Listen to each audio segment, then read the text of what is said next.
Okay, good morning, ladies and gentlemen.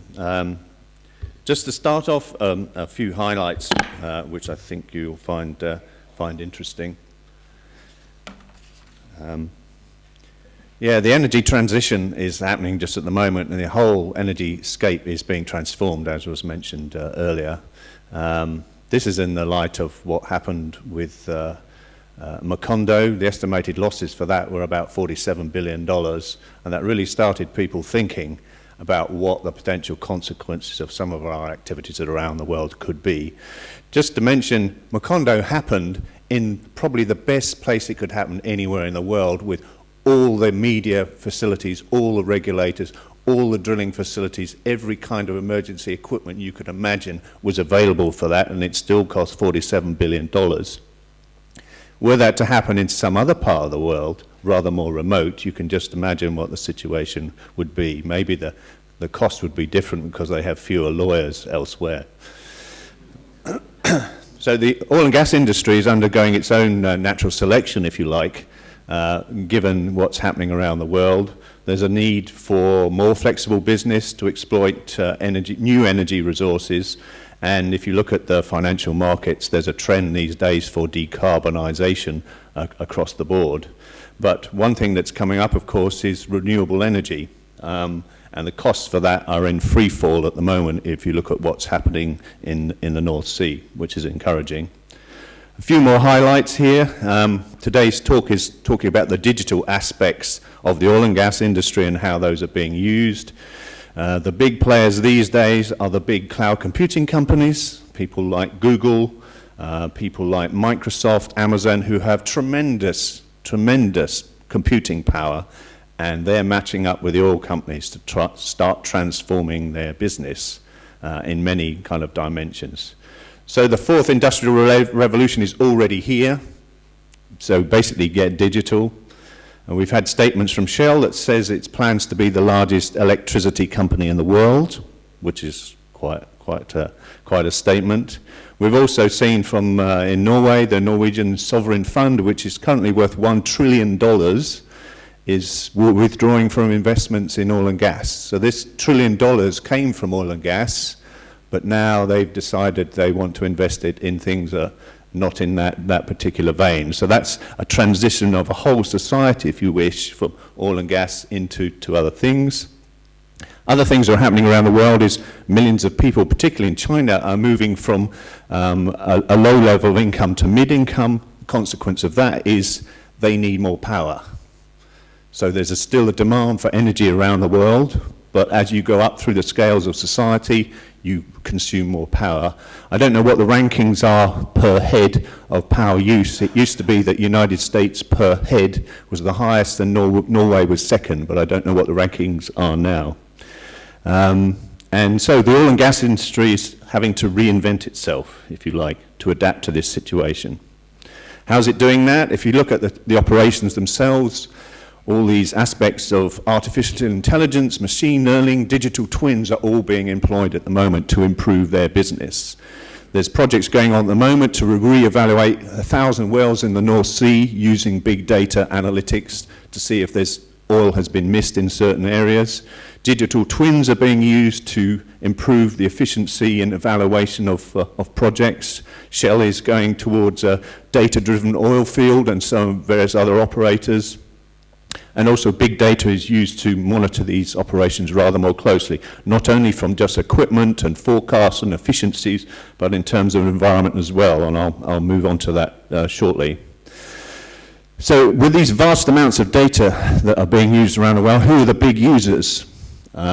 Surprisingly, hedge funds are the biggest users of this, and traders and oil markets. What are they using the data for? Is to predict the price of oil. Predict the value of stocks and shares around the world. They're using enormous data banks, enormous computing powers to do that. This is in order of use. So oil and gas is way down the list at the moment, but there's big potential in the future for oil and gas to use big data in many parts of its business, including environment.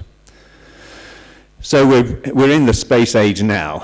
We're using data more and more in the industry for all sorts of things, looking at environmental pollution aspects, safeguarding, all sorts of agencies of making more and more data available for free. Many years ago when I first joined the oil and gas industry, if you wanted a spot image of somewhere like Gabon or Madagascar, it would cost you £2,000 a picture, and you might need 5 pictures. Now, a lot of this stuff is free if you can gain access to it through the internet and do some analytics on it, which is a big opportunity for people to start looking at some of this data for environmental impact assessments and persuading people to change what they're doing. Here's a couple of examples of high-resolution satellite work. One on the left-hand side is the White House from space. Another one is some tanker operations in Singapore. The resolution of some of the satellite imagery now is down to 30 centimeters. So you could be sitting on a bench somewhere and they could see probably what you're reading in the newspaper from space. That's what we know. Of course, the military ones go probably far beyond that, but big potential to use these things. I've mentioned a few things along the side there: artificial intelligence, machine learning, deep learning. Those are the definitions there. I'm not a specialist in these areas, but that's just for your kind of information. Satellite information and big data allows you to look at areas like this. You can work out how much land take, how much deforestation is associated with these drill sites, etc., etc. You can look at seismic lines. You can track the change of these before, during, and after anywhere in the globe instantaneously if you've got access to the data. So satellites are scanning the whole of this globe multiple times a day, and they have all kinds of sensors which provides you with data which potentially you can use in impact assessments. In another vein, which is close to my heart, oil and gas industry has had a reputation in terms of safety in the past. Many things are happening in the industry which are digital, which are improving safety. Most of the equipment that's being put out these days in either oil and gas or the renewables industry is bristling with sensors about how well the equipment's wearing, how efficient it is, what strain it's going under. There's all sorts of alerts and other things that are all linked to individuals and various mechanisms to alert where there's a safety issue or overpressure, etc., etc. So again, all of these are transmitting vast amounts of data, and guess what? It's the cloud companies that are helping companies to process this into meaningful information. It's no good dumping a vast amount of data into data banks. What are you going to do with it? You need the specialist analytics people to help you with that. Some of the people I'm talking to in terms of big data analysis, they're all astrophysicists. They're mathematicians who write the code, and they help you kind of answer questions by extracting information from the internet and the big data sets. There are also other applications which we've all been struggling with over the years to do with social impact assessment, and there's data available out on the net through big data analysis to help you with health and social impact assessment. This accesses data that's available on the internet. It gives you a chance to look at people's income. You can use data from the light generated by cities to work out what the population are. You can work out people's income. You can work out people's income from mobile phone use. All of these things are potential things that can supplement your insight into some of the social aspects of impact assessment. So on to renewables. What's happening with renewables around the world? Well, basically the cost, particularly for offshore renewables in the North Sea, is in free fall. And this is because there's lower equipment costs, improvement in performance, licenses, etc. As a consequence of that, tidal and wave projects have taken a bit of a bashing, really, because the economics of those are not in comparison to the offshore wind. Today's offshore wind turbines are bigger, and they're putting out probably 10 times more power than they used to.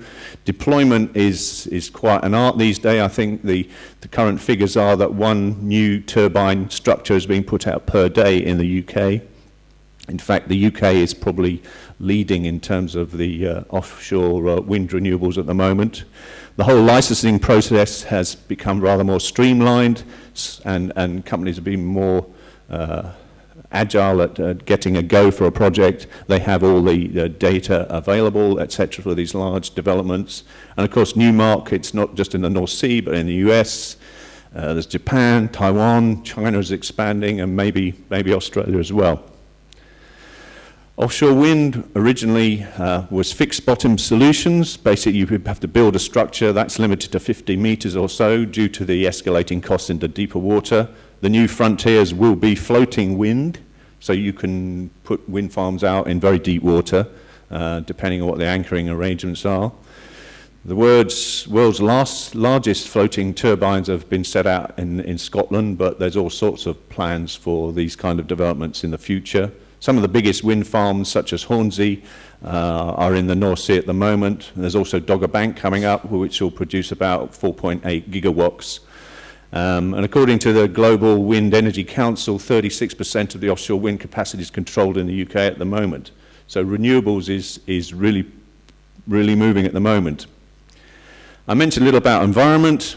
Big data is being used a lot more these days to assist with the environmental impact assessment with these new developments in the future, particularly in wide-ranging species, tracking birds, marine mammals. The data that you can collect these days is highly efficient and allows you to look at wider geographic trends and time series of data.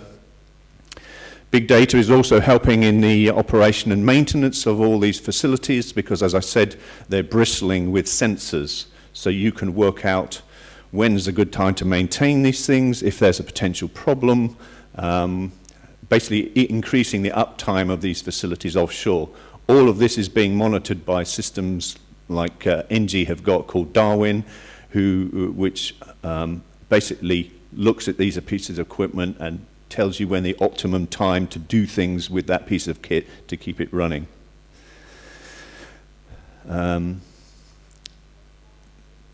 Offshore wind also is using big data to find new potential sites around the world. Basically, you can use big data and satellite information to find out where a good windy spot might be for your development. And help you find new opportunities. There's all sorts of automated designs being used to develop how the wind farm ought to be orientated, etc. Much more automation of environmental monitoring as well, all of which starts to reduce the costs of these whole developments and the whole monitoring which goes with them. Move on from this. I mentioned a little about energy resource modeling. Very complex algorithms are constructed to look at potential wind yields from these wind farms. All of this kind of work can't be done with an ordinary computer. It's all big data. So basically you access supercomputers in Europe to actually process this information. And as we get more and more sensors, all this data can be linked and managed quite effectively. So there's complete transformation of an industry by the kind of big data that's happening. This has benefits for kind of island communities, say in the Pacific, where there are companies set up at the moment that can scan the whole area around island communities and then tell you whether they should be using wave, whether you should be solar, or whether you should use a mix of those energies to deliver energy for society over a number of years. That means you're not tied to oil and gas. In other facilities, of course, there's not enough land, or the land is not suitable to build enormous structures on it. You can put structures offshore to deliver your energy. More and more satellites are being put up into the atmosphere to scan the Earth for all sorts of things, all sorts of applications, not only for the oil and gas industry or renewables, but for governments to look at what's happening around the world. Very exciting. Have a look on the net of what kind of things that these satellites can show you these days. It's not just vegetation cover. They can actually scan underneath the trees to tell you what the growth is under the trees. It can tell you about water levels in the soil, all kinds of useful things that you need to be aware of. Moving to the financial markets, this is an area I tend to work in. Corporate social responsibility has become quite a driver these days in the financial markets. Reputation for responsible investment is becoming a kind of push there. The reason being, if you're seen as a responsible investor, that attracts even more investment. It has a marketing value, reputation enhancement, etc., etc. But private companies claim market share because of this. But you can pose the question, well, how is this actually measured? To drive a transparency, there's been various initiatives in the money markets, but what we're after is revealing the true guardianship of these kind of resources. So if you invest in a large development, etc., you're responsible for those resources over the time, and if the value goes down, you may be causing environmental damage. If you enhance it, the value may go up. But the markets are very keen to kind of follow this as a differentiator, if you like. ESG, environmental social governance in the financial markets. This is where you look at stocks and shares. Red flags are put up on an investment where it's seen that there's a potential risk, which might be an environmental one, it might be to reputation. In the future, we're going to be a few clicks away to actually check out a company. So at the moment, if you want to check out a company, there's websites you can go to and check their creditworthiness. In the future, it should be live to check out their sustainability credentials and various other things, which will be a very interesting thing. But this has become a driver in the market. This has also been propelled by the United Nations Principle for Responsible Investment. So this is the United Nations weighing in to investment, saying, we're going to measure you, we think you should be responsible about this investment, and it will in fact change your profile and your profit margin if you're not seen to be a responsible investor. So there's many companies being set up at the moment tracking these kind of metrics. People like the CSR Hub, people like Bloomberg have hundreds of different sorts of metrics to try and get a handle on some of these aspects, which can have a major effect on how well companies do on the stock exchanges. So this is where you're connecting to Mark Carney. He talks about big money. These are the things that are influencing some of the big investors. I went to a meeting in London last year whereas if you come to a conference like this, you introduce yourself and you tell them people about what your background is, who you work for. At that conference, people would introduce themselves and say, I'm responsible for $500 billion worth of investments. And the next person would say, I'm responsible for $100 billion worth of investments. So if you imagine a room of 250 people saying that, that's quite a lot of money, potential influence, and they're all interested on ESG. So think about that one. Corporate sustainability, this is something that big oil companies and various other companies are concerned about. I'm interested in mapping their environmental and social performance across the globe, and what is the real responsibility behind the corporations. There used to be a tendency people go to corporate reports and believe every word was in the corporate reports. There needs to be another mechanism for that. That is possible to do via the internet using big data analytics. So you use the available data that's already there, and you can go mining that to check these things out. This can have contributions at a global level, United Nations level, all about stewardship of resources. We're going to have 9 billion people on the earth in the future. And if you look into the United Nations goals here, there are potential metrics there that you could use to kind of track this. And that would give you a focus for how things need to change in the future. So if we move rapidly on to the future, big data. One of the aspects of big data is being able to deliver energy with a lower footprint if we get it right. So we can track our past history of what we've done. We can also help predict how to improve our decision making in the future. So we should end up with better, responsible, accountable business. So all of this should be traceable. So if there's any part in the world that has been used by oil and gas or some company, if you've got the coordinates of it, you can drill down through satellite information and work out, looking at time series, how that land has changed over time. But you can pin that to who was using it at the time or who owns that land. And that applies to governments as well as private companies. Big data analytics also delivering this kind of green data, if you want to call it that, to help police climate change effects. You need the big data analytics to look at climate change modeling, changes that are going on in the ocean. You need vast amounts of information to that, but a lot of that is being given out for free to the world, and I hope that's going to continue in the future. We're very much moving into live monitoring and tracking of cumulative impacts, so you don't wait 5 years for the report to come out. It's going to be live on the system. We talked a little bit more in this conference about having an environmental impact assessment which is live. So it's not a document, it's a website, so you can see the conversations going about the impact assessment, the social impact assessment, and it's all live and traceable, the data. Some of the barriers to all of this, of course, is open access, as I've mentioned. Free sharing of data is important, but there's always a concern about security. We've all heard the stories about Facebook and so forth, but that's something that we have to accept, and that will change in the future. So more transparency is good. Accounting for stewardship of the global resources. Basically, we've got digital fingerprints all over the globe at the moment, which are all traceable. You can do that with big data. If you were to do it manumatically by walking around doing field surveys, you never do it. But you can do it digitally using the data banks that are there, and thanks for the activities or the commercial activities of Google and others, that is being made available to us now. So it's a great area to get involved in, very exciting area to get involved in.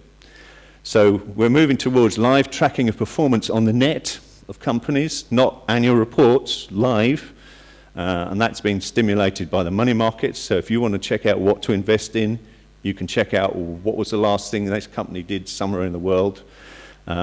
I'm looking forward to a corporate responsibility league table, possibly in oil companies, possibly in other companies, where that will set up the markets to start competing with each other. Because they compete on price in many respects. Well, let's see what they can do about environmental responsibility. So my final conclusion on all this is time is running out, and big data hopefully will shine a new light on transparent and responsible investment in the energy transition, meeting society's needs in the future. Thank you.